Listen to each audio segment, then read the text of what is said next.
Heyo! We are finally back! We're back, Nessa! We did it! Absence makes the heart grow fonder. You know, we just... We made it through 3 years, three weeks. Felt like 3 years. We're not there yet. of real life stuff that we will get into in a little bit. But we're finally back. The plan is to actually start doing weekly uploads. I feel horrible that we missed like 3 weeks. There's been so many good things coming out. We are jam-packed for the rest of the year. October is filled with... You know what? We'll get into that later. Let me just start you off.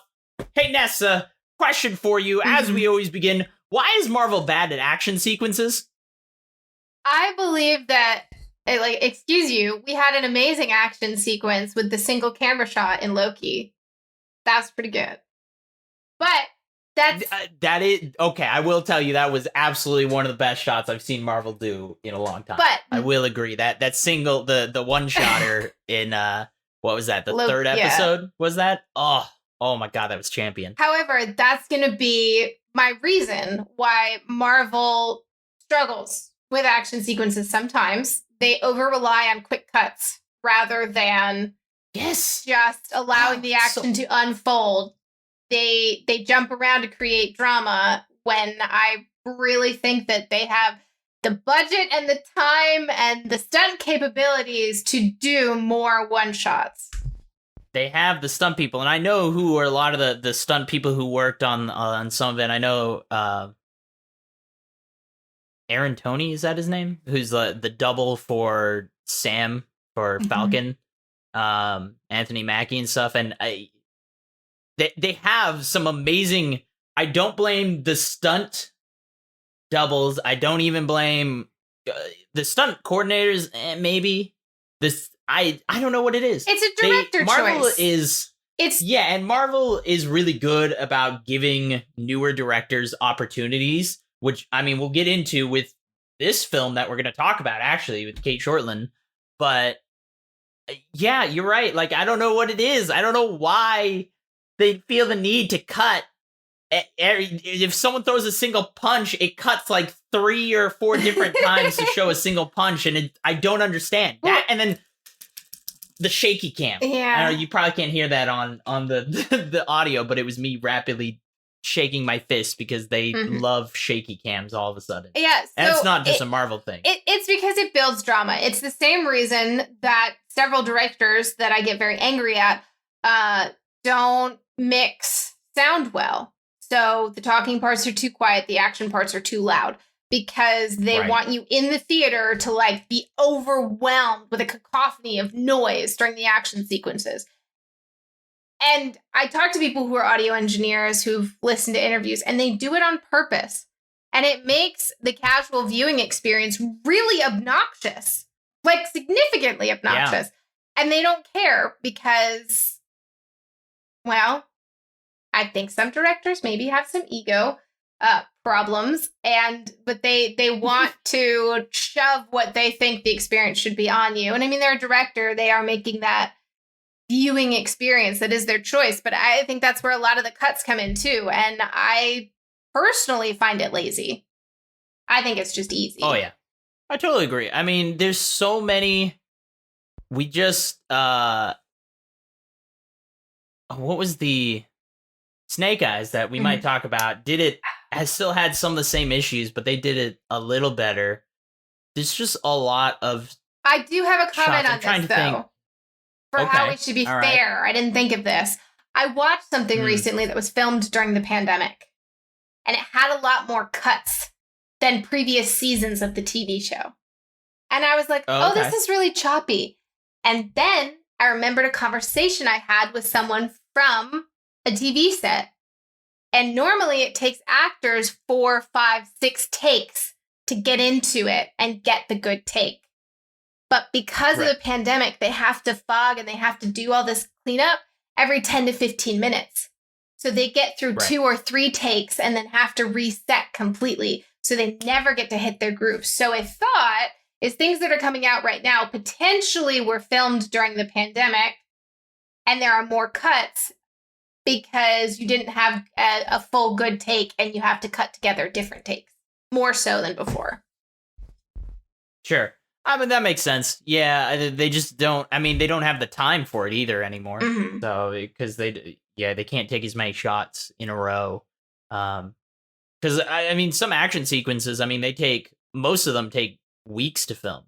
I know some of them are like, they do the choreography in one day and then they film it the next day. But many of them, especially when the actors are doing it themselves, which I think is the case for this one a little bit with Scarlett Johansson, it's like a week long of choreography practice and stuff like that they go through, and then they film it for like a week for action sequences. So if they don't have, with everything that's happened, they don't have that kind of time anymore, it makes sense that maybe it's not as clean, and so they're just trying to cut in all the good grabs they were able to actually film. So we'll see. But now that we've gotten into that, what do we actually do here? It's been 3 weeks. People have lost track. They've forgotten what we do at this podcast. So explain to us, Nessa, what do we do here, and what are we talking about today? Well, here, welcome to the glorious land of, despite the way we introed the podcast, positively reviewed, where everything is positive and the reviews are totally fair, definitely unbiased, 100% no spoilers here. Very safe podcast to listen to. But yeah, in general, this is welcome to the Positively Reviewed podcast, where we take a look at the positive spin. Every piece of media is the greatest piece of media ever created, and we're going to tell you what we loved about it, maybe with a little honesty towards the end. And there are heavy spoilers because we're reviewing a piece of media, which means we have to actually talk about the media. You've been warned. We'll get to the media eventually at some point, is the hope. We'll find out. Yeah. But I mean, all right, just real quick, though. I do believe that Marvel can do action sequences. We've seen it before in other Marvel movies. It's just recently.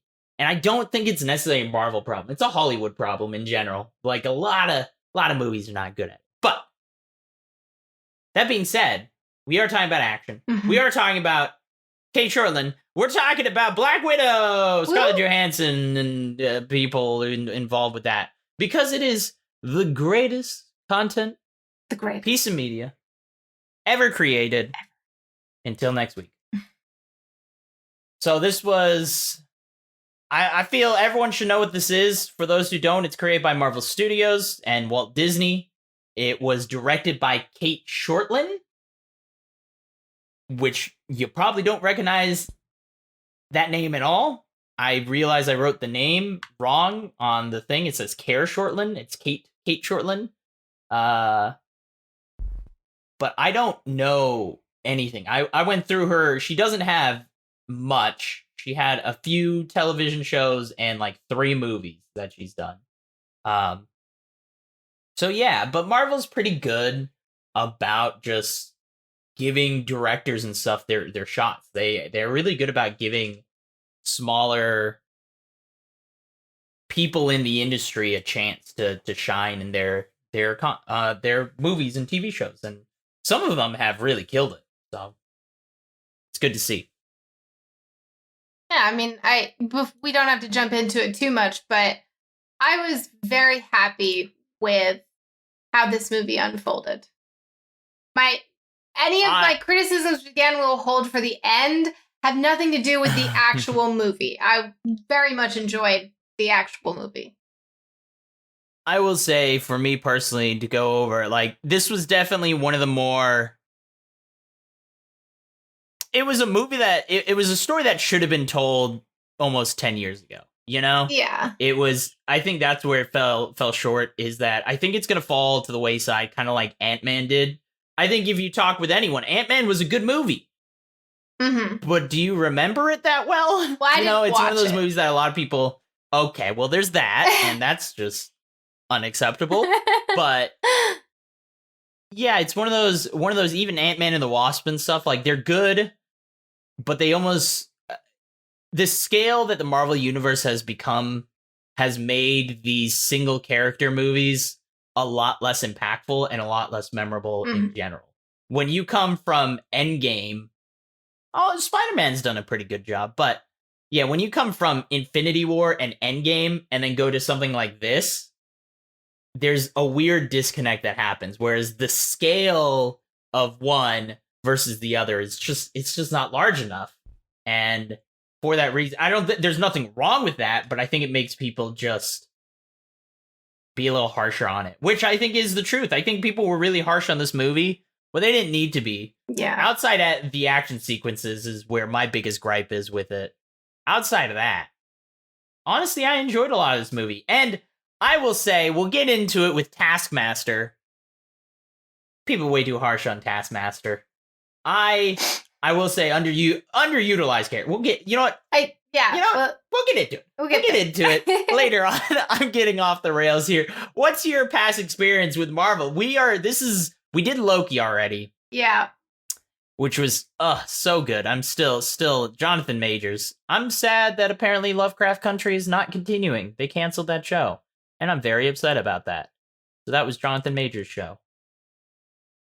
So we did Loki last time. Yeah, and we went into the Marvel hole that is Joker's Marvel hole. So my question, because I can't remember this, and I'm gonna come to the Marvel expert. Everybody listening can get this question answered as well. Before we saw the Black Widow movie, we saw a teaser where she was in a ballet studio. And then there was also a hint about their ability to have children all removed and everything. Yes. And was that a post-credits scene in something? Or was that a standalone trailer? Or was that flashbacks in another movie? Which one? The ballet scene or the thing about the kids? I thought they were both. I thought they were the same. I thought they were in the same thing. No. The ballet thing, I believe that might have been a flashback, but I'm pretty sure that was a trailer. Uh-huh. And I think that was in Black Widow. Like, I think they had that as part of, it was one of the scenes in the actual movie. But the kids thing was from the second Avengers? Yeah. She was having kind of a romantic moment with Bruce Banner. Mm-hmm. And where they were talking about how they could honestly run off together and stuff like that. And, he's having this whole moment. He's like, I don't know what you want from me. I'm a guy who gets angry, turns giant and green. I can't necessarily give you what you want. If you want a family and stuff like that, I can't give you that. I don't know. I just can't risk it. And that's when she kind of went into her whole thing about not being able to have kids. But was it a flashback?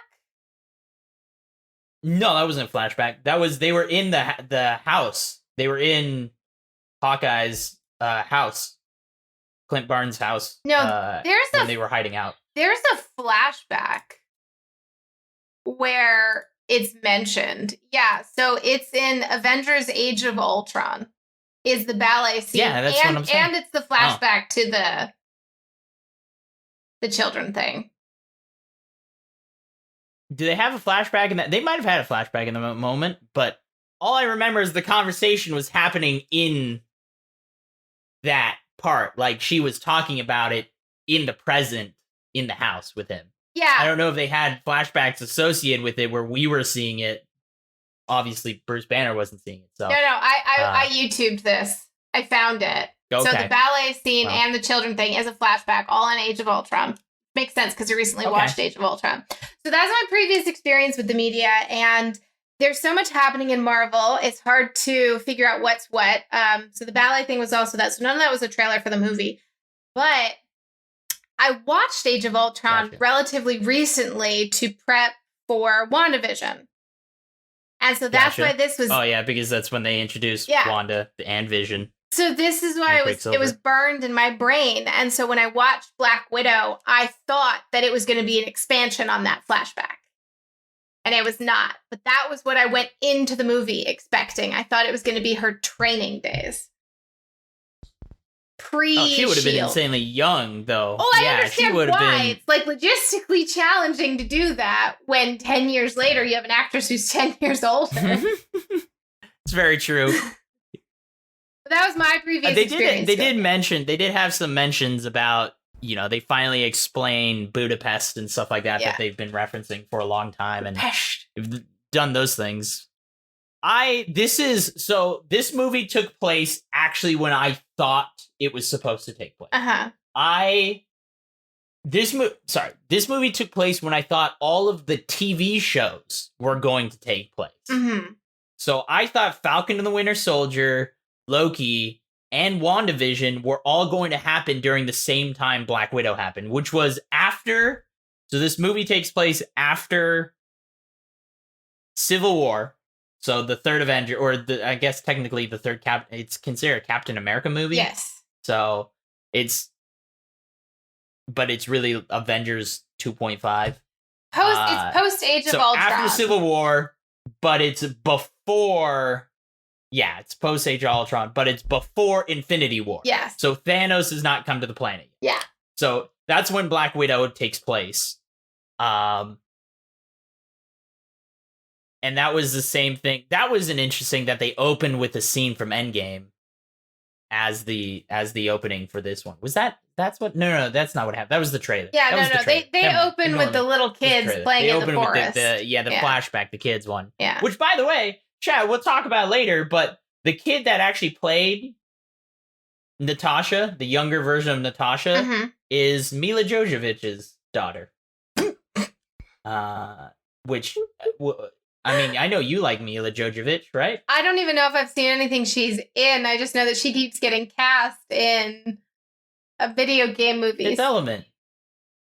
You watch Fifth Element, oh, yeah? That's her? Yeah. So, but she's also like the Resident Evil and the Monster Hunter, right? And then her husband's the director for all those movies. Right. Yeah. Okay. Pretty much. Yeah. That's why I giggled. We'll get you to watch Resident Evil. It's gonna happen. It's not gonna happen. In 2.5 months when... Is that Atlanta? Is Atlanta really in 2.5 months? It is... Okay, it's in 3 months. It's November 12th to 14th. Okay. So what we're talking about, which we can jump into, is DreamHack, which is one of the reasons we've missed the last few episodes, is every year there's multiple DreamHacks. Yeah. It's a esports and hosting and convention and event for gaming that happens multiple times a year in multiple places. But there is an event called DreamHack Beyond that just happened that Nessa works for DreamHack. She does social media and a lot of things for them. So she's been super swamped with that, a whole event over an entire week, an online event over an entire week, where pretty much everything is across social media. That's her whole thing. So she was worked to the bone. I was there hosting some competitions, shoutcasting. Think of it, for those who aren't into gaming or anything, think of it like a football announcer or anything. That's what we were doing for different competitions and showing off different games and stuff like that. So that's what has been going on the last few weeks. But now that that's over, we're finally back. But we have another event in 3 months, I guess. I don't know if I'm doing anything for it. I assume I'll be doing something for it. You're definitely doing things for it. I will definitely be doing things for it. That is accurate. And for the sake of the podcast, I will make sure I'm doing something so that I can go down to Atlanta and duct tape you to a chair and force you to watch Resident Evil. Not happening. It's going to happen. We're going to watch. I can unfocus my eyes like a pro. We're going to watch the first one. It's going to happen. And then we do an amazing episode on it. We'll save it. We might save it. I've been thinking we save it for like the year. Our 50-second podcast or the end of season 1, whatever that means. And everyone be glad that Joker has other friends so that he can get this podcast done without me. Because if he wants to review Resident Evil, that's what other friends are for. No. See, the exact thing is we're doing Resident Evil because you don't want to watch it so bad. It's good to have unrealistic goals. You have to do. It keeps people motivated. I can do Resident Evil with anyone, sure, but that's boring. But we want to do it with you particularly because you're so against doing it. It's not happening. I'm telling you now. In 6 months, when he's upset, everybody is listening. You have proof. He was warned. We got PAX coming up. You realize that as well? Which end of PAX? This month? Because I thought PAX already happened. West. And I'm like, I know there's multiples of them, but I thought one just happened. PAX East didn't happen. PAX Australia just got canceled. Got it. From what I saw.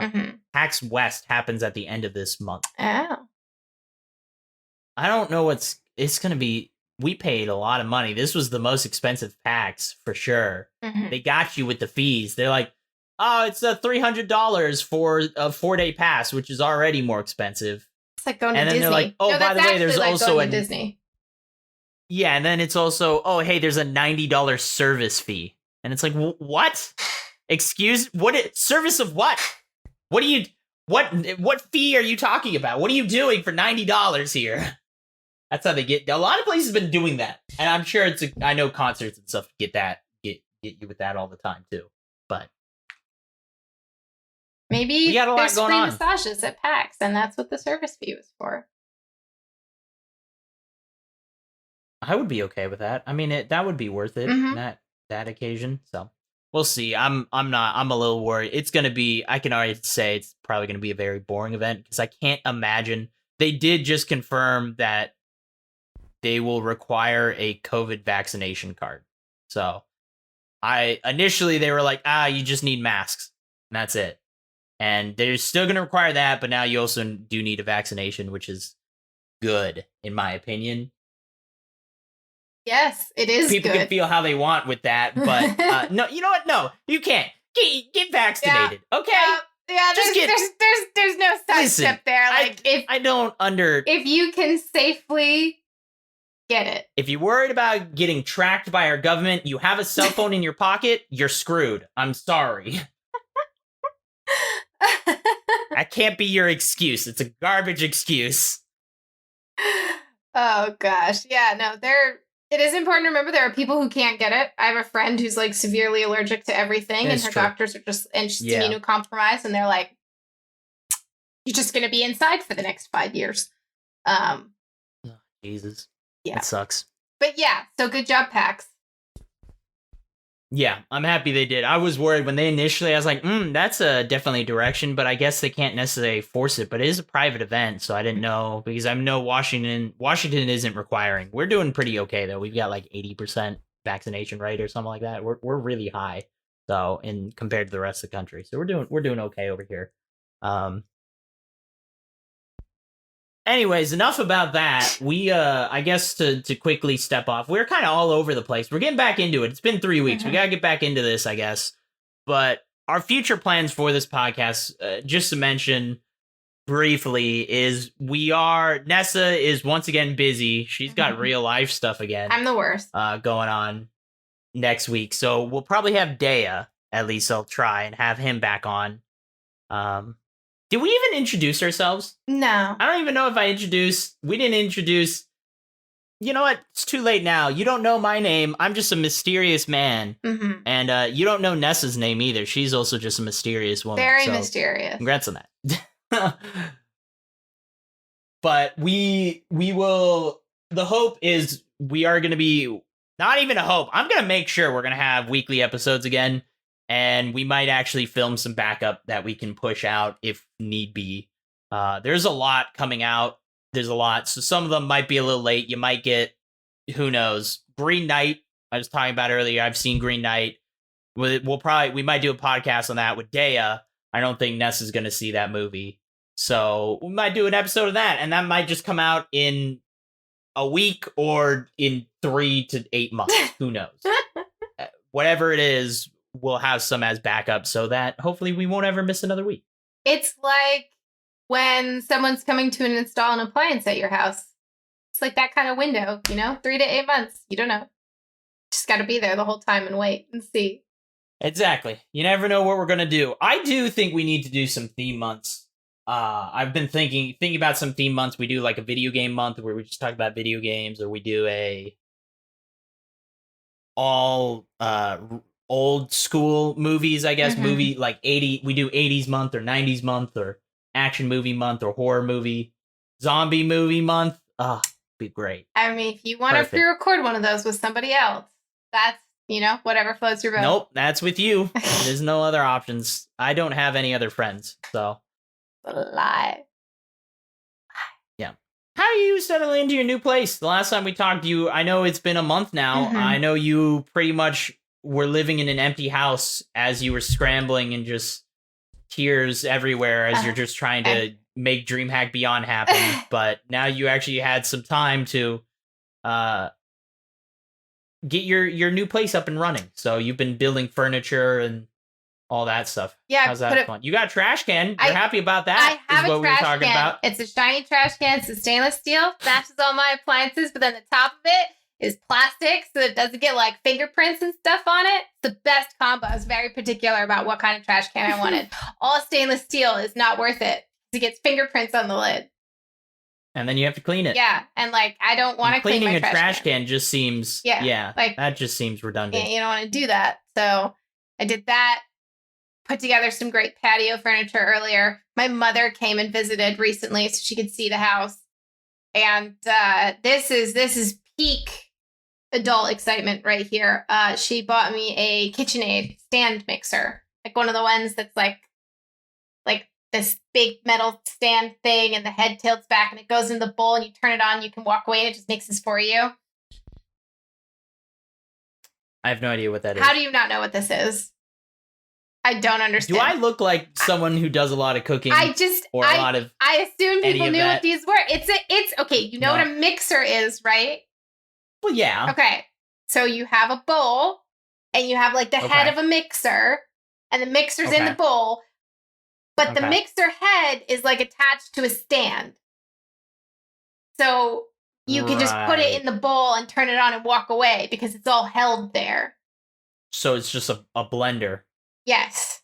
But the thing is on the top of it rather than the bottom. Yes. And it's a lot easier to like move and stuff. Have you ever had to make whipped cream? Because it takes like 10 to 15 minutes. No, I just get store-bought whipped cream because it's delicious. If you make whipped cream, it's significantly more delicious. But you have to stand there and hold the mixer for like 8 to 15 minutes while you wait for the cream to like whip up. And that's a really long time to stand there holding a mixer. You just gotta have good arm strength. You know, a strong, muscular man like myself. Uh-huh. I challenge you to go make tiramisu and tell me how you feel after. You have to whip... Again, do I look like I know how to make tiramisu? I don't even know how to say the dang word. It's not easy to make. It's like, in theory, easy, but... I think my brother actually makes a really good tiramisu. Well, so this is a big diversion here, but because I have celiac and I can't have gluten, tiramisu is in theory fairly easy. But most people buy the cookies that go in it. But I have to make them gluten-free myself. Yeah, you have to make them. Which adds a significant workload to the already semi-significant workload of making it. So anyways, they're very expensive and they're very nice and shiny, and I didn't think I'd have one for a very long time. My mother bought me one and it was very exciting. That's my story. Can I say I'm not jealous of the celiacs, but also it sounds like sometimes it's a great time. I mean, over time, I'm sure it sucks, but you know, you're from what I know, you can eat eggs, steak, and French fries. I can't. Bacon. And bacon. Like, that sounds like a great diet to me for the rest of my life. I'm okay with that. Well, and I wouldn't be. Let's be honest, I wouldn't be. But I've also learned how to make almost everything gluten-free. I made buffalo chicken pizza the other night. That was glorious. And the reason I made tiramisu is because I'd never had it, and I knew I was never going to be able to get it gluten-free. So I made it so that I could have it. Then I discovered that it is glorious. And now I make it and like eat an entire thing of it. And now I have to not make it because then I'll eat an entire thing of it. But having celiac would be a lot worse if I didn't know how to bake. For sure.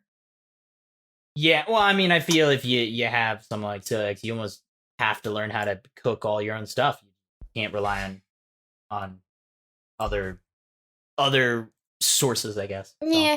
And that sounds like not a fun time. So. But house is all together. It's very fun. I have very few projects left to get it ready, which I am proud of. That's good. Good to hear. And I know you're really loving the place from the sound of it. So yeah. Good to see you moving up in the world. All right, let's get into the facts section. We've been rambling on about our lives. That's not why people are here. They should be, but they're here to hear about Black Widow, I guess. Mm-hmm. So, let's get you in the facts section. Just remember, during the rapid fire, you can feel free to skip some. If you're just like, you know what, I'm just gonna skip that one. Got it. I'll just feel free. I now just fill it with a bunch of rando facts that I get from IMDb or something like that. Got it. And then I just go with it. All right. Well, before we get to the rapid fire, my personal favorite, our first fact that always has to do with the cost of raising a child.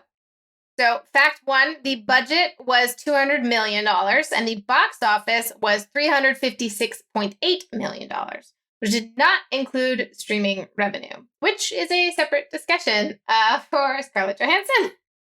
If you've heard anything about that. I was gonna bring up exactly that. I was gonna say mention the lawsuit that's going on. Yeah.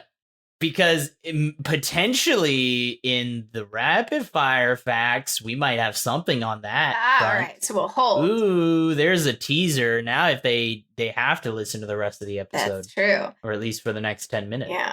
Okay, so the average cost to raise a child in Russia is $169,500 or about 12.5 million rubles. Joker thinks. Which means you can raise 2,105 kids with the money made from this film. Although Russia will help a bunch anyways. What is Russia helping with? So this was really complicated actually for me to figure out, because if you look up like average cost to raise a kid in Russia, it doesn't come up. I chose Russia because Black Widow is from Russia. Yes. But they don't have a certain amount. Like all they have is a bunch of things of like, it costs $220 to get your kid to school, or from raising your kid, it costs you this, another $1,000 to get them over here. And so they pretty much didn't have a really good source. I did find a thing finally that was, oh gosh, what?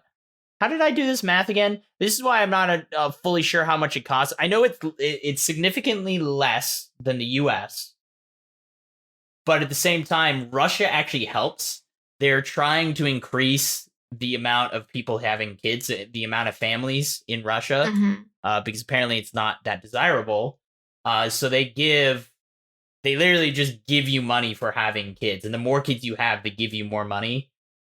It's not a lot of money, though, but they do give you some money. It's the equivalent of $9,000, I think, for a kid. And you can get upwards of, if you have 3 kids, you get almost like $75,000. So that's a lot of money. And I don't know if that's fully right, but it does increase over time. So got it. So you can raise 2,105 kids, but maybe even more than that because Russia helps. Yep. Yeah. I have, again, as I said, I did some weird math of like, I figured out how much it cost a year for a kid, and then you had to multiply it, but then you take 80% of the revenue. Oh, that's what I did. That's what it was. I figured out the average. I had to go look up what the average income was in Russia. And then I had to take 80% because I saw something that a kid cost, the essentials for a family cost about 80% of the average income of a family's average income in Russia. And I took that and then I multiplied it by 12 and then another 12. And yeah, anyways, math happened. No one cares about that. Continue with the facts. A bunch of kids. You get a bunch of kids in Russia, a lot of them, more than most places, it turns out. All right, so these are the rapid fire facts section. On July 6, 2020, it was announced that Marvel Studios executives, including Kevin Feige, were so impressed with Florence Pugh's... You tried. That one you got right. Cool. Performance as Yelena Belova that they plan to include her in future MCU films, and she may even become the new Black Widow. In fact, how would you say it? Feige? Really? Feige stated that this film was written to showcase Belova just as much as Scarlett Johansson's Natasha Romanoff. No one is surprised by that if you've seen the movie. Yep. According to writer Eric Pearson, Florence... Now I don't remember how I said it. Pew teased Scarlett Johansson about Black Widow's iconic pose during filming, so Pearson put it in the film. That was that whole really cringy joke that they had in there. Yeah, it was. I really didn't like that, but... It was interesting.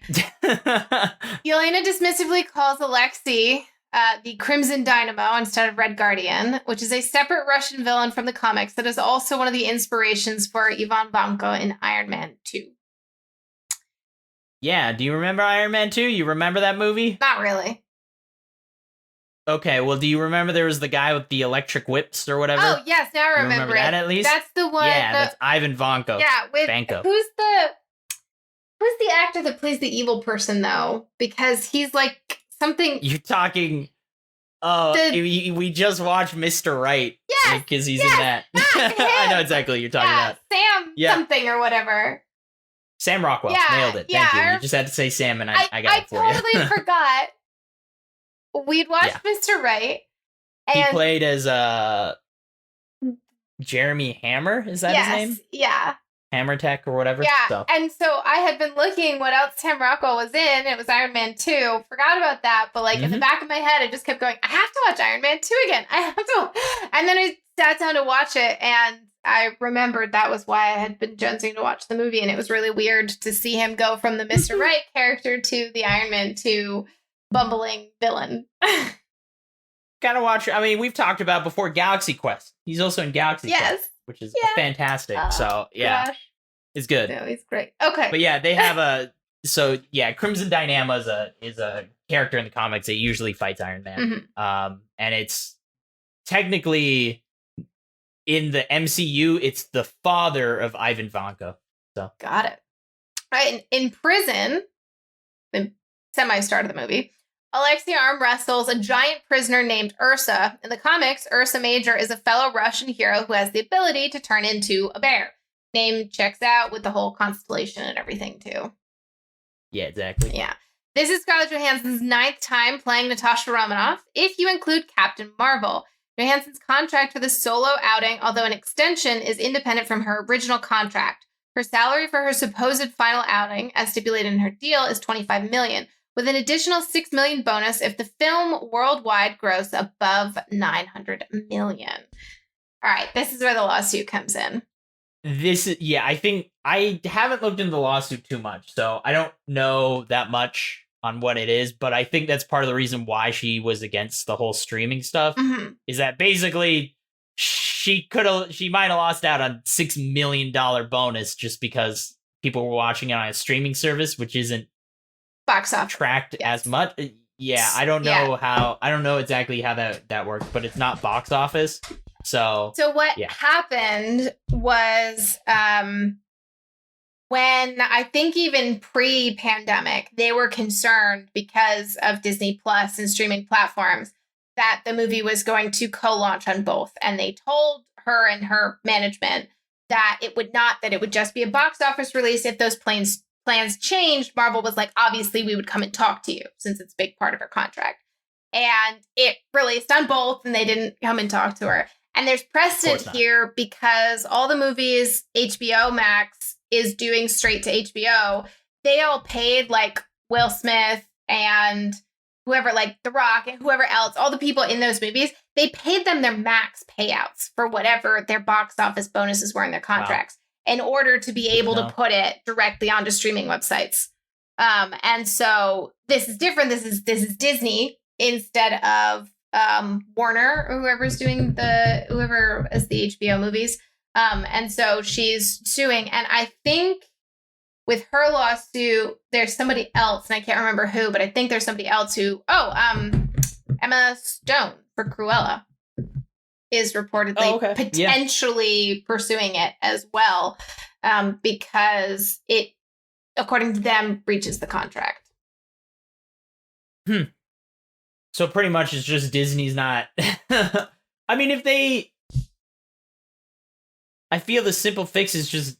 of course they're not going to go with a simple fix. It's Disney. I was going to say simple fix is just have whatever streaming revenue they get, because you have to pay premium. Yes. Like, I understand you have to pay $30, which is technically more than a box office, right? The cost of a ticket would be. Unless you're sharing logins. Because it's family. Yeah, and a lot of people are watching that, it. And if you have a family and stuff. So I guess it depends is truth.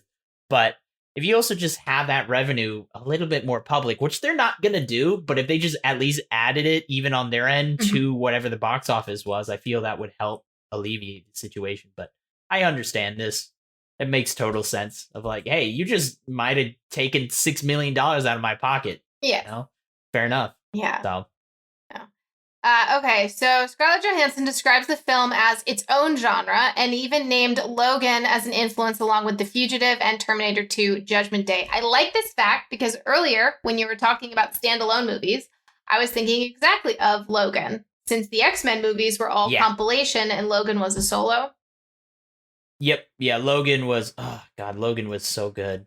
Still, I think the best, one of top 3. I'll give it top 3 now. I don't know. I have to think about it again. But for a long time, Logan was actually like my favorite superhero movie for a long time. We talked about it. I think that it's masterfully done. I hated it, but I think it's incredibly well done.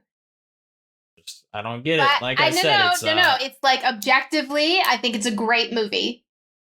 But I love young, heals from everything, can do whatever he wants, is slowed down by nothing, super powered, Hugh Jackman Wolverine. And Logan is not that. Well, there's talks. There's hope. We'll find out. There was a picture that he posted on Instagram with him hanging out with Kevin Feige, who is now the master of everything Marvel. So, that's my issue with Logan, which has nothing to do with the fact that it was a masterpiece. So I do think that it's the right kind of thing to use as inspiration for the Black Widow. Yeah. I noticed a lot of The Fugitive. When they said Fugitive, I was like, yeah, this makes a lot of sense for me as well. So you didn't watch The Fugitive? No, I did. It's just been a long time. It was. All right. I did not know this next one. I'm not reading all of these, but one of the main contenders for the role of Yelena Belova was Emma Watson, which is kind of cool to think about because she's typically softer. So it would have been really interesting to see her in,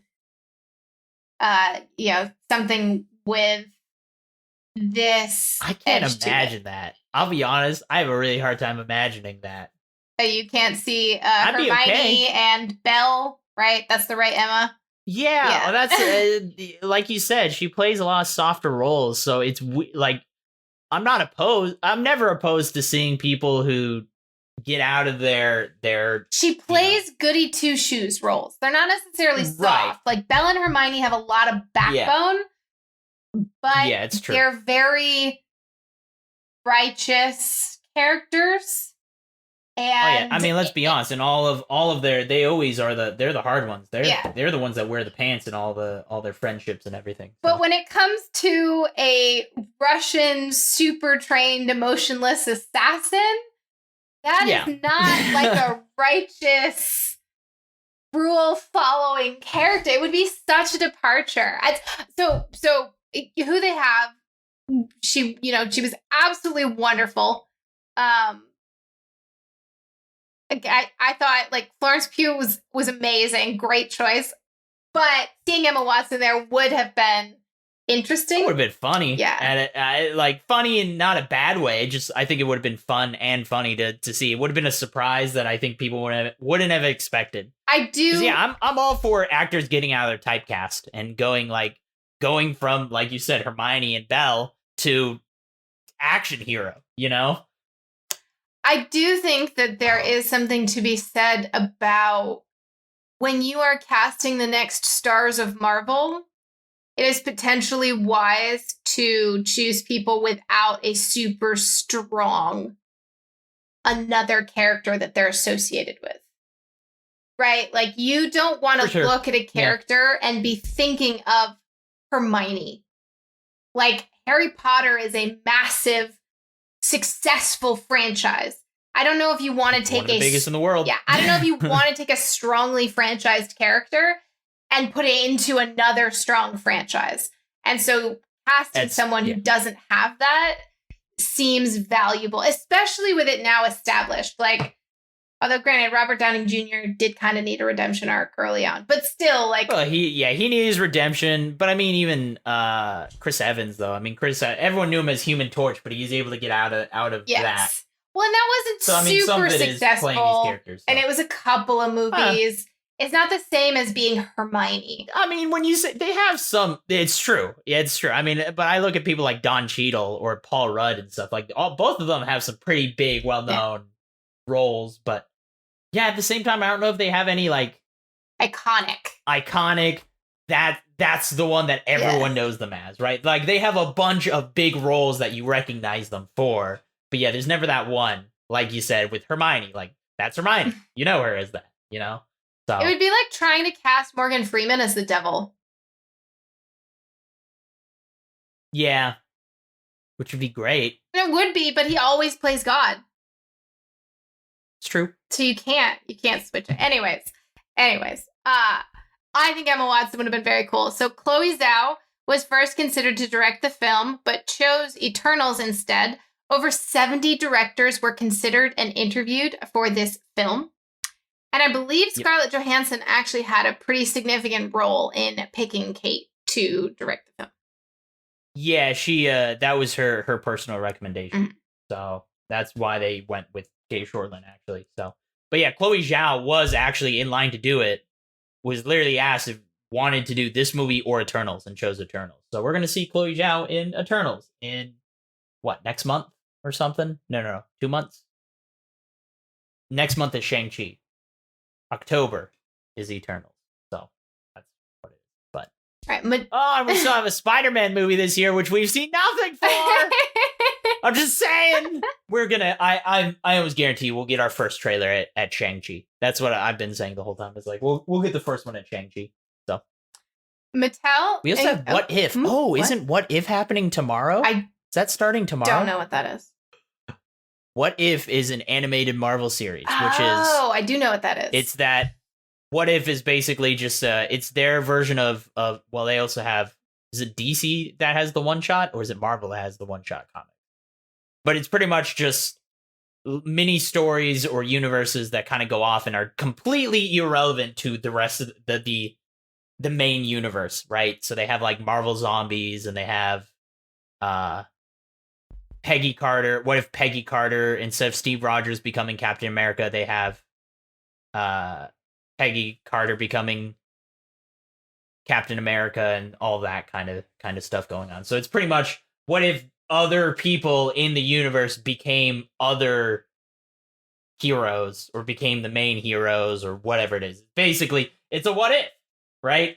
That's the whole point, is what if this character was actually Captain America, or what if Tony Stark had died in that cave in the first Iron Man? What would have happened to the Avengers and stuff like that? So that's cool. Okay. Next fact. Mattel has released 2 promotional Barbie signature dolls based on Black Widow to promote the film, with a black suit doll and a white suit one. Ever Anderson, who plays young Natasha in flashbacks, is the daughter of Mila Jovovich and Paul W.S. Anderson. I can't say that name. Nailed it. Jovovich. It's not happening. In the comics, Daredevil and Black Widow were a couple. Charlie Cox from Netflix's Daredevil wants a crossover movie. That might be challenging, buddy. She's in the ground.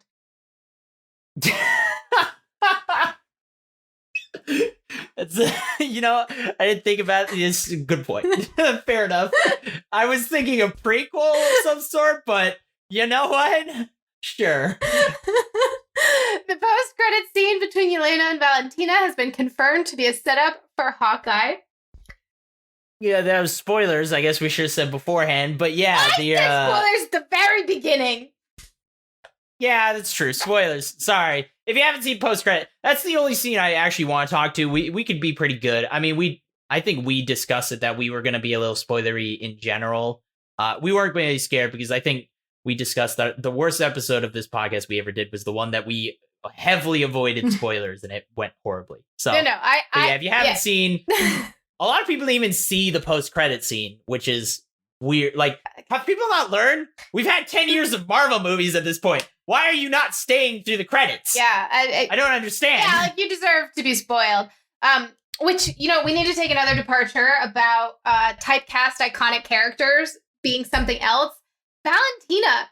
That Julia Louis-Dreyfus. Like, that's ridiculous. Like as Valentina de Allegro. She is a comedic sitcom star where nothing serious ever happens. She has no control, no power, is this ridiculous character, both from Seinfeld and The New Adventures of Old Christine. Like, that's how I know her.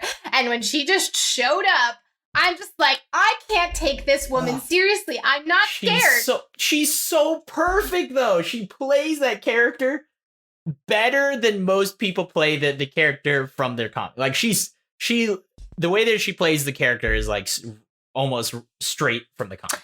It's fantastic. She is fantastic, but it's just I can't. Yeah, no one can get Elaine out of their head. So okay. But yeah, I guess it is confirmed. Hawkeye. We've been seeing more things. Haley Steinfeld looks fantastic as Kate Bishop.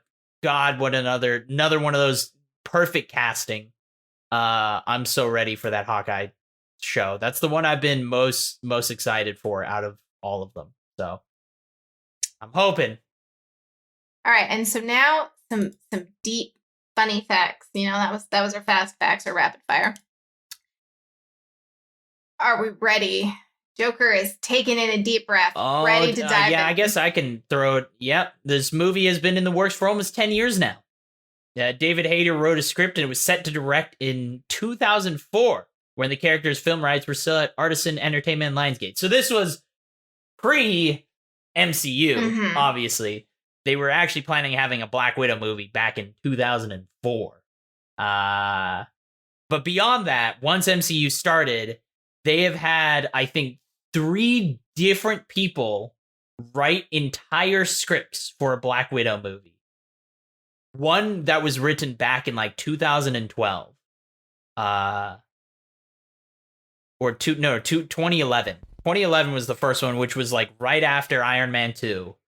When they first introduced, because they were thinking about doing one, but they weren't ready to take a chance, a big budget, big box office budget chance, whatever the phrase is, on a female-led superhero was straight up the honest reason why they didn't do it.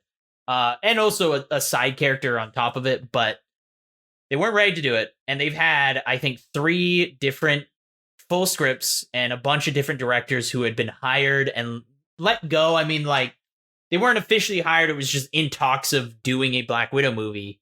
Scarlett Johansson has talked about how she's wanted to do this movie since pretty much before the second Iron Man, before she was even in. So they've been in talks of doing this movie for 10 years. Pretty much ever since Scarlett Johansson was introduced into the universe, they had been considering doing one of these. And that's why they should have. This movie, I think, would have done really well if it had come out around the time of Age of Ultron. If it had come out like after it, or even after Civil War, or anything along those lines, I think it actually would have done really well. So, and I think people would have been as harsh on this movie. But that's my deep fact. Yeah, no, I think you are right that people have a hard time with single hero movies because we haven't had a lot of new hero movies, as in like the third Iron Man, the third Captain America, the Thor movie. Like, you look at Thor Ragnarok and the Hulk's in it. You know, like, they're almost never truly solo movies anymore. Yep. They I think Marvel has figured out they can't have single characters anymore in from their universe. And I mean, it's exactly what they do with Spider-Man. They have to throw in, I mean, there was a whole thing with, well, that's part of the contract actually that Sony has with Marvel, is that they have to use, if they're going to use Spider-Man for the Avengers movies, they get one of those characters in the solo movies. So the first one was Tony Stark. Yeah. Second one was Nick Fury. So. Oh, I'd pick Nick Fury every time. Oh, he was great. Yeah. That would be great. All right, are you ready for some meaty meat? Get into the meaty meat. We have no. I don't have. Oh yeah, I haven't changed the text on this. Wait. Oh, this is the old text. Yeah, we don't need it. We don't need any filler. I don't think we had the news for thought. We're not diving and swiving at anymore, so we're good. continue. I'm going to say a different phrase every time. Got it. I'm going to come up with a new random jumble of words together to explain what a filler section would be, but we don't need. We're already an hour into this, so perfect. So now that everyone has heard us ramble about our lives and about Black Widow and the Marvel Universe and a bunch of different random characters, maybe, now it's time I'll tell you what Black Widow actually is, because this, makes sense. But here's the copy for Black Widow that, expert people at Marvel have written to tell you all about it.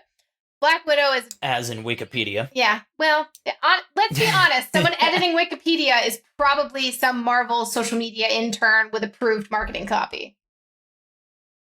That's a good point. I didn't even think about that. I wonder what the lengths they go. Disney's pretty... They're pretty heavy-handed when it comes to protecting their IPs and stuff, so I wouldn't be surprised if they do. If I go around and edit the about sections on a bunch of different forums and websites and change all the graphics for my job, I can bet that Disney and Marvel are handling that for this. Yeah. Well, I mean, I'm sure they do it on their own, but I didn't think about, do they have someone dedicated to just, filling out all their Wikipedia pages, Some Marvel lore head or something. I'm sure they do, right? Well, because Wikipedia also has to vet everything, and what most often happens is there's a press release, and then that press release copy gets copied and put in other places. So whether or not someone at Marvel directly wrote this, it is likely that it is a regurgitation of a press release provided at some point. Sure. Black Widow is a 2021 American superhero film based on Marvel Comics featuring the character of the same name. Produced by Marvel Studios and distributed by Walt Disney Studio Motion Picture, it is the 24th film in the Marvel Cinematic Universe. The film was directed by Kate Shortland from a screenplay by Eric Pearson and stars Scarlett Johansson as Natasha Romanoff / Black Widow alongside Florence Pugh, David Harbour, O.T. Bentley, Olga Kurylenko, William Hurt, Ray Winstone, and Rachel Weisz. Set after the events of Captain America's Civil War in 2016, the film sees Romanoff on the run and forced to confront her past. There it is. Now you know what Black Widow is.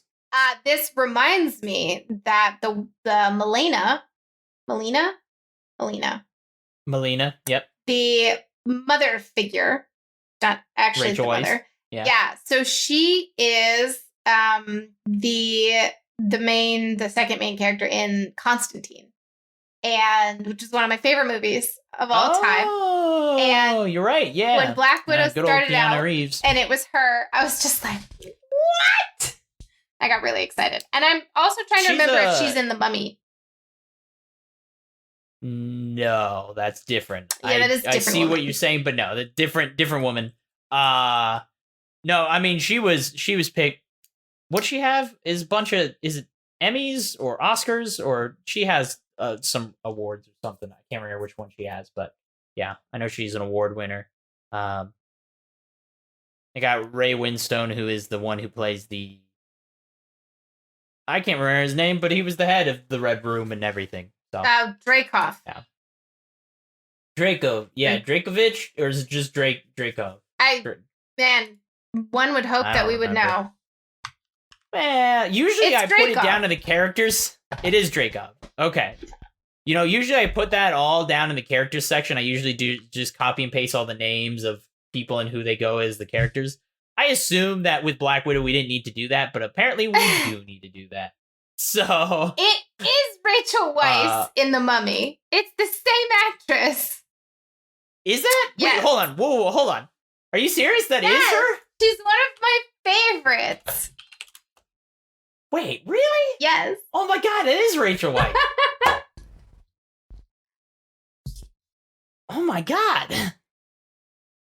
How did I not realize that? I had just rewatched The Mummy recently. I'm missing Brendan Fraser. So. I'm a big fan. The Mummy and The Mummy Returns. I love those movies. I love Constantine.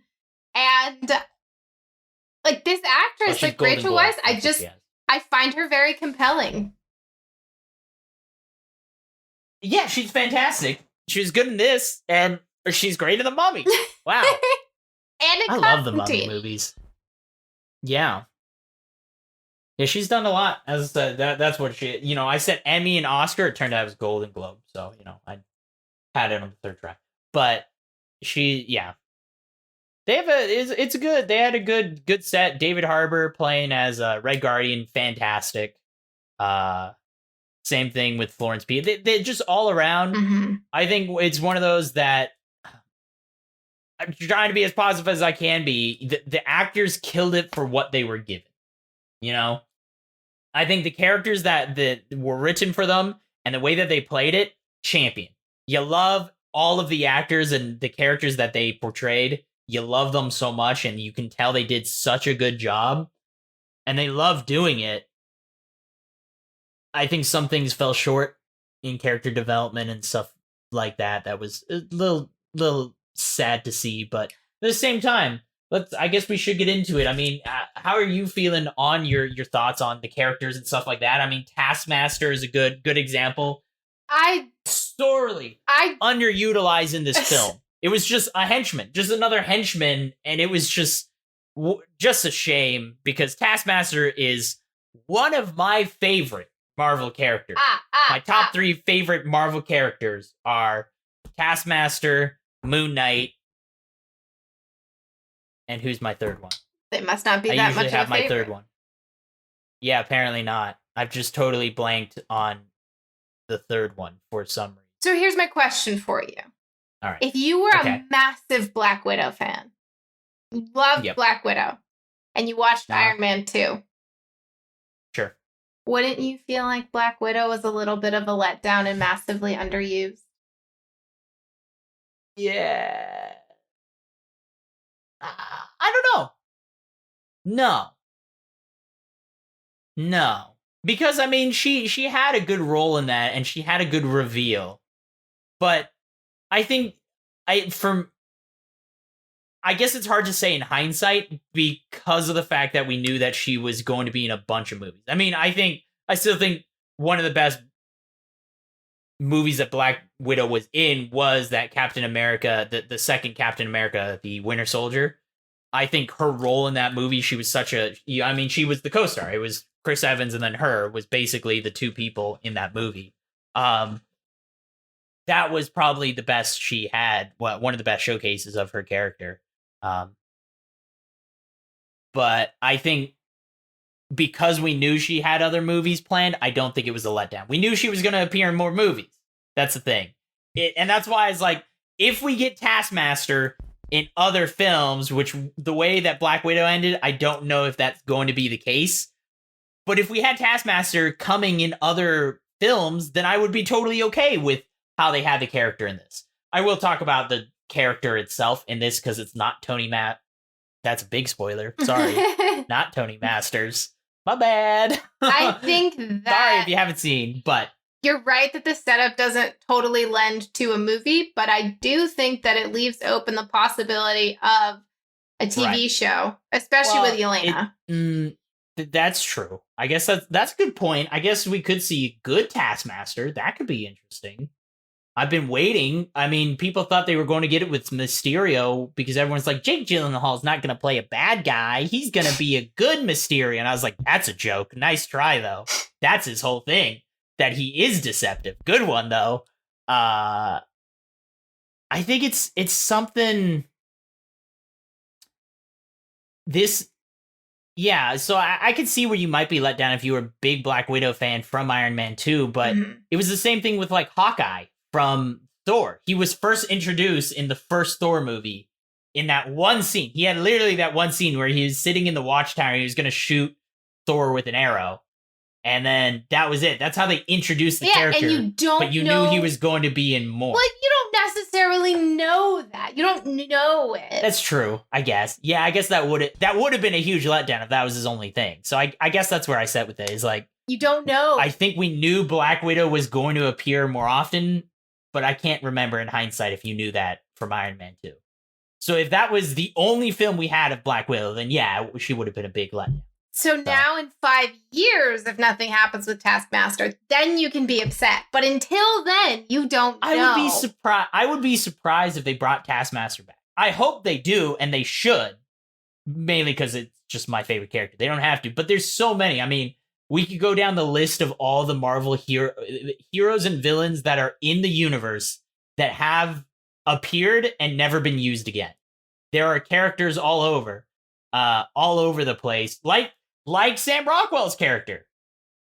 Jeremy Hammer it is Jeremy Hammer, right? It's something Hammer. But his character, Hammer Tech, is like a big part of the Marvel universe. It's one of the big firms along with AIM and stuff like that, and Stark Industries. I mean, it is up there as one of the bigger corporations in the Marvel universe, and we haven't seen them at all. You're not going to get since any Iron Man 2. Sympathy from me because I love X-Men.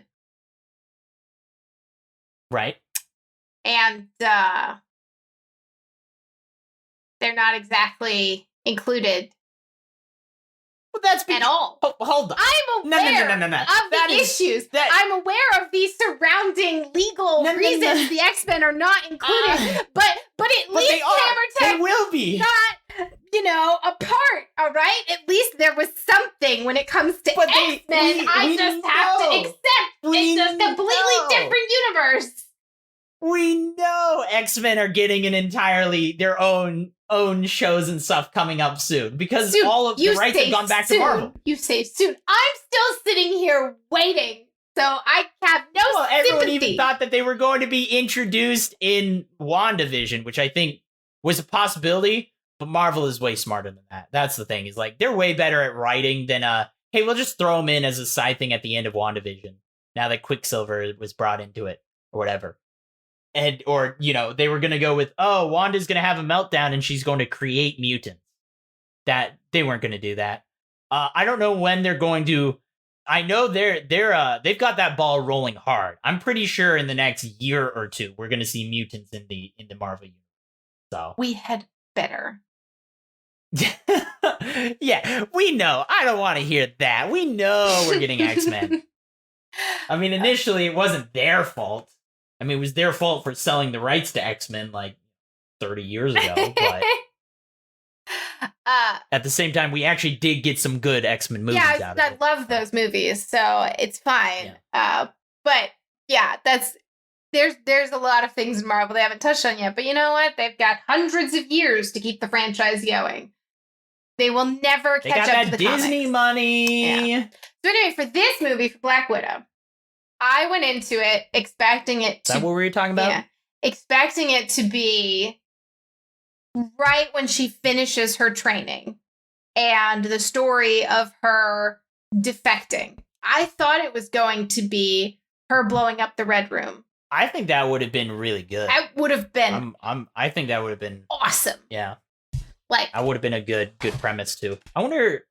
that movie would have... So, I really enjoyed this movie.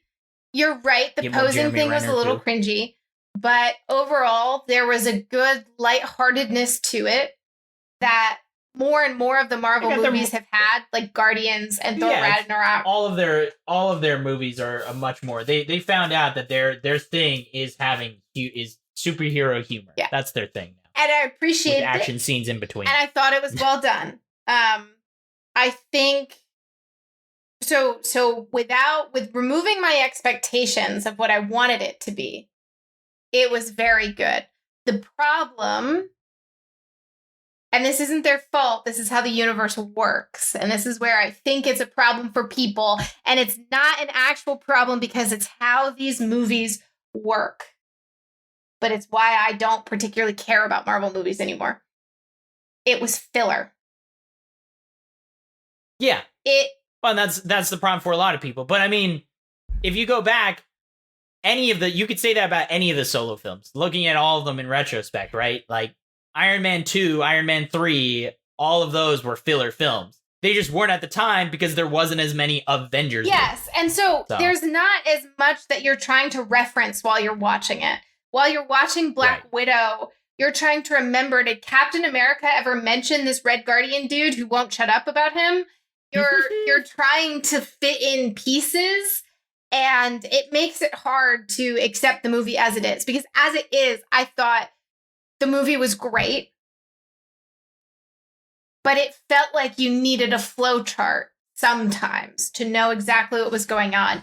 And so these solo character movies, we expect them to be origin stories. And it wasn't an origin story. It was what came after the origin story. We don't know who the guy is who supplies all the stuff for her.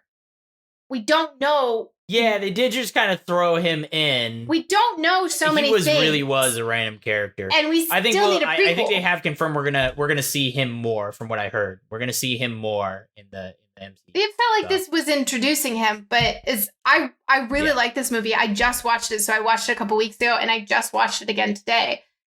And I genuinely liked it, which is unusual for me because it's not.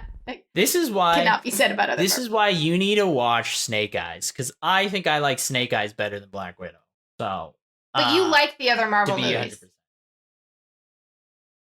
100%. Do you not like the other Marvel movies? Not particularly. What? Okay. You know what? We're gonna go down a bad path.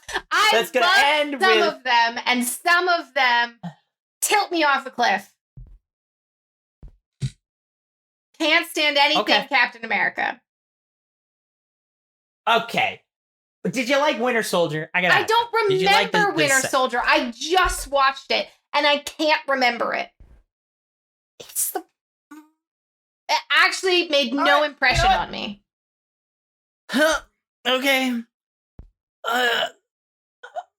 I'm feeling pain in my heart all of a sudden, but it's fine. I have very different priorities in movies, and I liked Black Widow because it was straightforward, and it moved at a good pace. There were holes in it.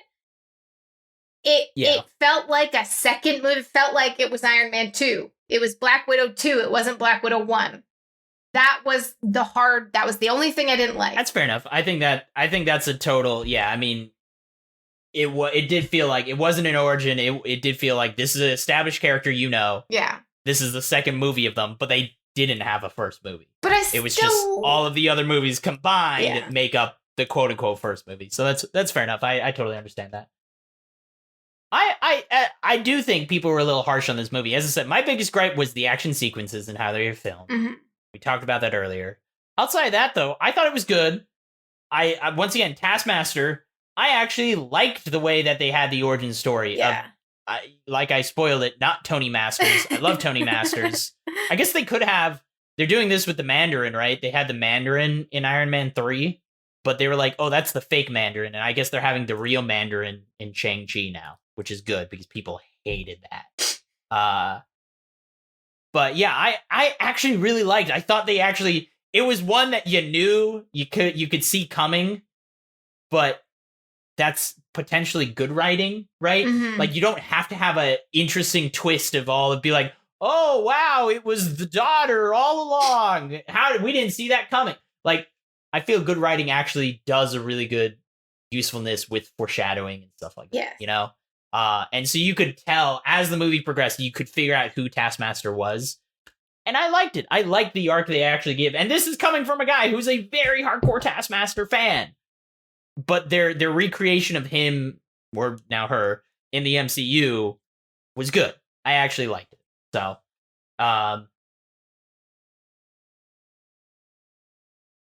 the only other scene that I'm a little sad by is I was really hoping that the whole scene of them flying through the sky or whatever, falling out of the sky, I thought that was going to be a much longer scene.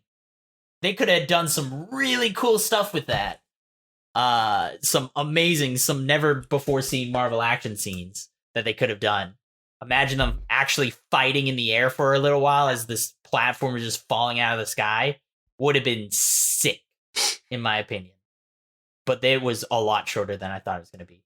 It makes sense, I guess. Physically speaking and just realistically speaking, although they did fall, whatever. I'm not going to go into the science of it, but... Well, okay, so some of the science of it, one of my favorite things was the fact that she got Dracoff to punch her several times because she was trying to sever her olfactory neurons and then had to, smash her head to do it. Yeah. So that part was really cool for me because I did sever all of my olfactory neurons. And this... Hold on. we need a little backstory there. I have definitely told you this before. I passed out several years ago at this point when I was a grad student. It was March 2015, so over 6 years ago. And the impact of hitting my head slammed the plates in my skull together and severed my olfactory neurons, which are like along the edges of your face. And so what does that actually do? You can't smell at all. So you don't have any sense of smell? They grow back. They're like the only nerve that grows back. All right. It's weird. Gotcha. I have a feeling that what I went through is what babies go through. So I couldn't smell anything for, I think, about 6 months. And then the only thing that I could smell was this sickly sweet smell that was overwhelming all the time. And then I found out that it was part of my shampoo. Like if you smell shampoo, there's like that sharp, clean scent, but then there's also the like floral or sweet or whatever scent. I could only smell whatever scent they have. Yeah, I could only smell the like perfumey part and not the clean smart. So it was like cloyingly, disgustingly overwhelming. I can never use that shampoo again. Wow. And that lasted for a couple of months before I got any other smells. When you lose your sense of smell, you can barely taste. So I could only I had 20% taste. Right. So I started eating based on texture. And I still eat based on texture now. It's like what I switched to. I'm the same way. I haven't lost my sense of smell, but I'm the same way. I'm a texture person when it comes to food. And when you get smells back, you have to focus to actually learn them.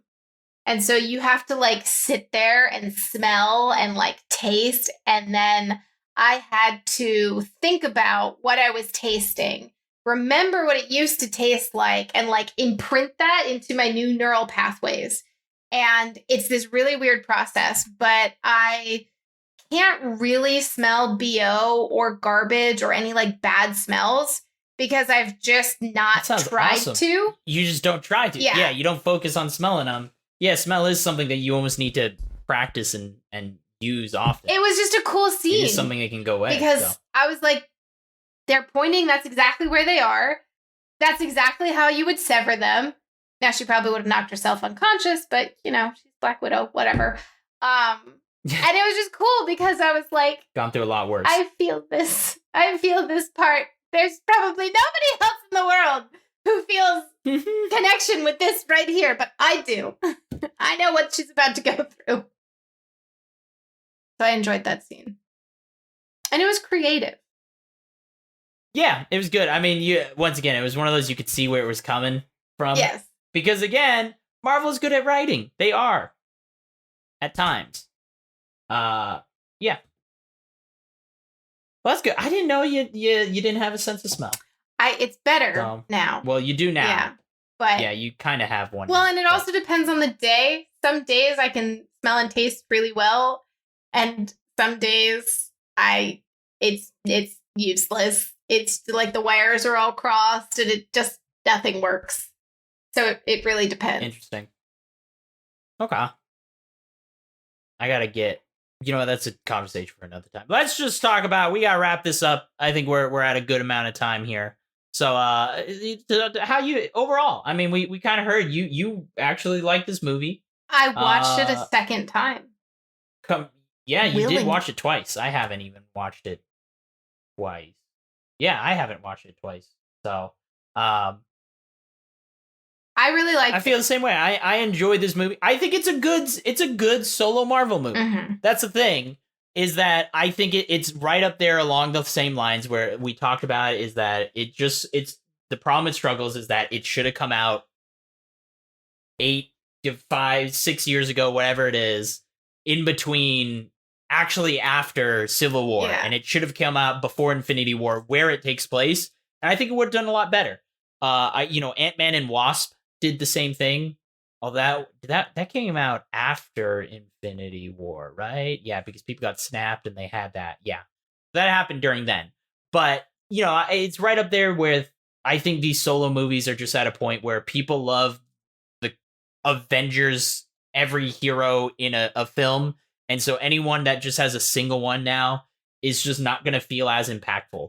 Shang-Chi, I think, might be the one difference one, because I've seen the scale that they're going. It looks like they might have a full-out war between, like a full-out war breaks out or something. So the scale of that one might lend it, but we'll see. I think they need to be true origin stories. I think to make that right, like, if Iron Man 1 came out now, it would still be amazing. No, it would still be amazing. No. It would be a good movie, but I don't think people would love it as much. I think they wouldn't have the same impact. But it would still be amazing. Most people aren't going to say that Black Widow was amazing. I loved it. I think Black Widow would have been really amazing if it was a true origin story. True origin. Yeah. I think that this was her ending. This was how she wiped the red out of her ledger or whatever that they were going for. You know? I think that they need to do what Spider-Man was a true origin story.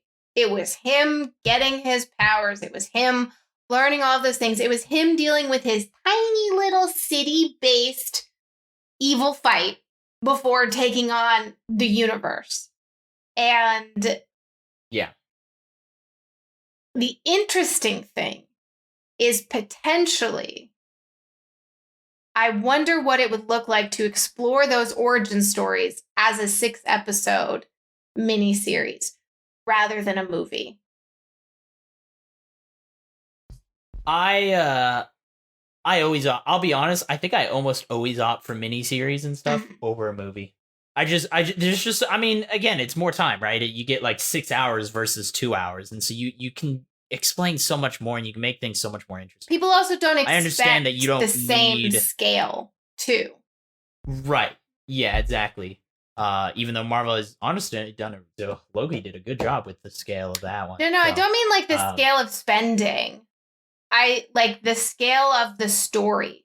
Loki's story over that arc is the same or less than what they'd put into a movie. Like this. Well, but that's exactly what I'm saying. Is like the scale of their miniseries is the scale of their movies, right? But it's spread out. It feels. I mean, Loki was right. Yeah, and so it's like in a movie, you need 2.5 hours to tell this big thing. In a miniseries, those 1 hours or 2 hours of a miniseries are not expected to do a big thing. They're expected to do chapter that overall is a big thing. So I think the scale works better in a miniseries because you can have a single arc. Whereas in a movie, the expectations that Marvel has set is that a movie is the culmination of like 8 different arcs. And that's the challenge. But a TV show can be a single arc. So they might do a better, have more success. Enough. But TV shows. Yeah, and we'll have to see. I mean, depending on how, I think Loki did pretty well. And depending on how those series are, we might see even more TV shows happening instead of movies. We'll find out. I do wonder about the expense, though, because the movies have blockbuster AAA stars in them. And paying them for a TV show is different. And that is a consideration of like logistically, does that even work? Yep. Yeah, and I mean, again, they have that Disney money, but even the TV shows are costing almost as much as movies are. The movies are at this point. Yeah. Well, with smaller actors, like total. Yeah. With lower price tags on the talent. Are they ever going to run out of actors, Marvel? You know what? That's my question. That's my question for you today, because I'm supposed to ask a question, I guess. Do you think Marvel's ever going to run out of actors? Because they are going through them like crazy. Absolutely not, because they can only use an actor for 8 to 12 years before age shows too much, and superheroes don't age. Yeah. No, I know there's so many people trying to get their start in the industry, so they're never going to run out. But I mean, even just thinking like big actor roles and things like that, like these actors I'm weren't still that waiting big for Keanu before. Reeves. I'm still waiting. Well, no, a lot of them weren't, but even they go with these B and C list actors a lot for these roles. And I mean, the fact is that they get some big names and stuff thrown in there every once in a while, but yeah, they don't have. But like I said, I'm still waiting for Keanu Reeves. I know they want him. I know Kevin Feige has talked about he has been wanting to get Keanu Reeves in the Marvel universe forever. They just don't know what role they want him to play yet. They just don't. They're very picky. They truly want the perfect person for the perfect role.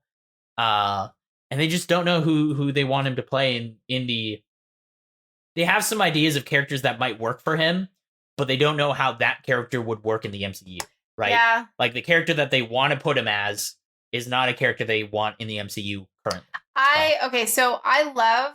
Well, I really like the actress, the Power Broker. I think that she's great. Oh, Sharon Carter. Yes. That would be interesting. I know I talked about it in Loki, so I didn't bring it up this time with the whole teams coming on, but she's part of the Secret Avengers typically. Mm-hmm. So, but now she's the Power Broker in the MCU.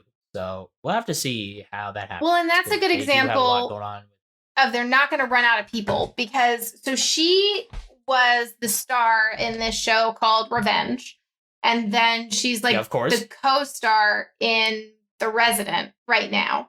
And so she's been like, because they ended the hospital show that she was in. They ended recently. No, The Resident is the hospital show she's in. That's still going. Oh, that's the one she's in. Yeah. Revenge ended. That's one where she's like the wealthy trust fund young woman who. Well, I've watched Revenge. It's a good show. Revenge is great. So she shakes her head too much for me whenever she's trying to convey serious emotion. She shakes her head. Other than that, she's wonderful. I don't know why I fixate on that. But so she's great. Emily Van Camp is her name, by the way. That's who we're talking about. And she's like a TV actress, right? Like you'll notice there are people that are movies and there are people that are TV. And they do get a little pigeonholed with that. And I think that comes down to scheduling. Like if you're on a successful TV show, you are booked 8 to 10 months of the year for 8 to 11 years, however long your show lasts. So you don't really have a lot of space for movies. So I thought it was really cool that she was in the MCU while being this very successful serial TV actress.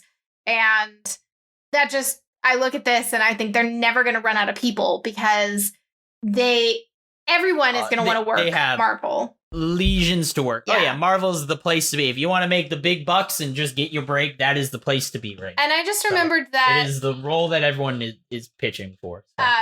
I just remembered the guy in the first Avengers movie, Agent Coulson, was one of the main characters in the New Adventures of Old Christine, and that amuses me. Clark Gregg. I mean, that was his. He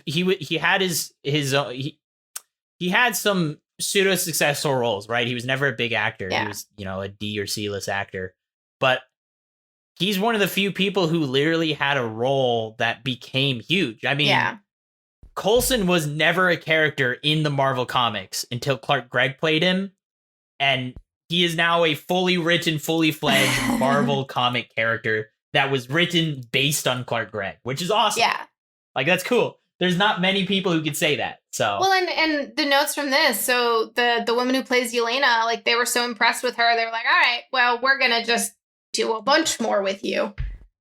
Florence Pugh. Yeah, but she's great. She's a great actor. So all right, so my rating is going to be 2,105 plus or minus like 500 because we don't know how much Russia helps with raising children. So that's my rating. My rating is a lot lower. It's going to be 24. 24. Yeah. As this is the 24th movie in the Marvel Universe. Yeah, it is. So. You have to admit, for people who are watching through chronologically, not when movies were released, but when they take place, it will fit in very nicely. That's that. I think that's the best way to explain it. That if you watch these movies in order, this movie is a lot better when you watch it. I really liked it. When it's set in the time. This is the first time where I have liked it significantly more than Joker. I thoroughly enjoyed Black Widow.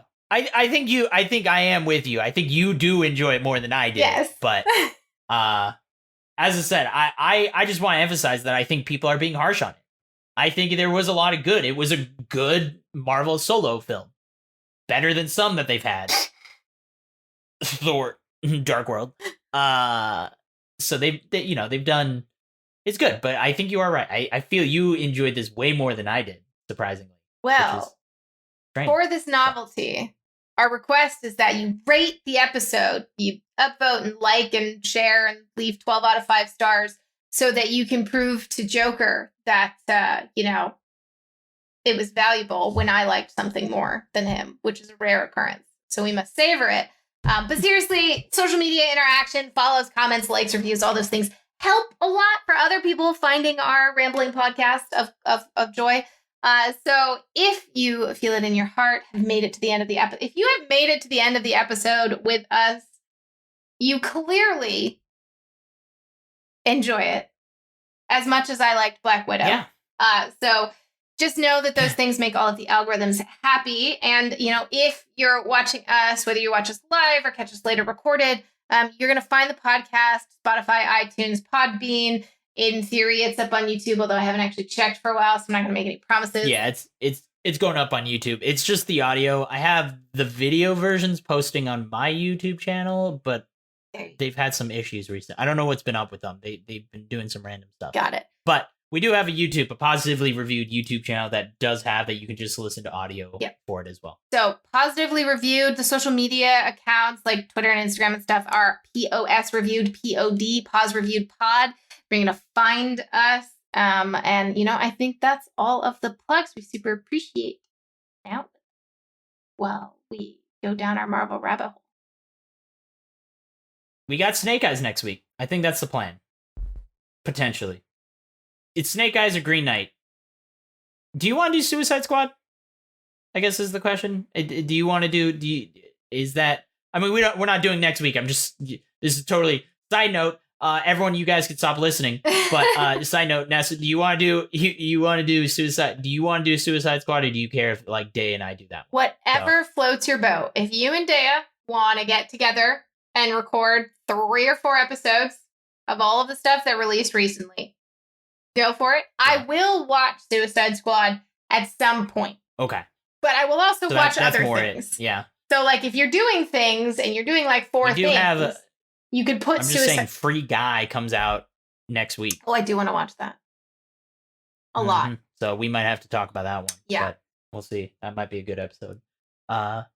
But yeah, so next week, Snake Eyes. That's for sure. It's Snake Eyes or Green Knight. More than likely Snake Eyes. Green Knight, I think I might have it just saved as a backup episode. So, but that's the plan. Yeah. That's I think that's it. I think we said it all. We talked about Marvel. Marvel hole. We'll go down another giant Marvel hole if we talk about What If. But more than likely, we will be talking about Shang-Chi as the next Marvel thing. We'll probably sit and chat about.